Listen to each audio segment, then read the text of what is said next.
This is my homemade coffee maker. I put this together for about $8. So there's a few different parts here.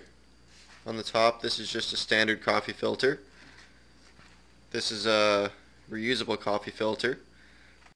The reason I have two of them is because this one has a fine plastic mesh, which the coffee grains seem to get through, so using two filters solves that problem.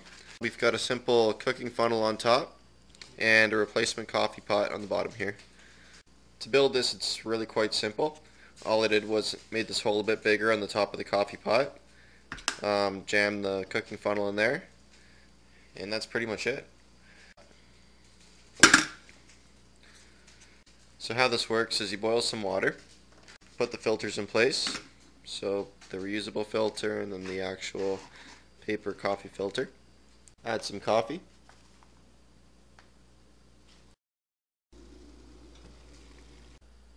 Then add the water.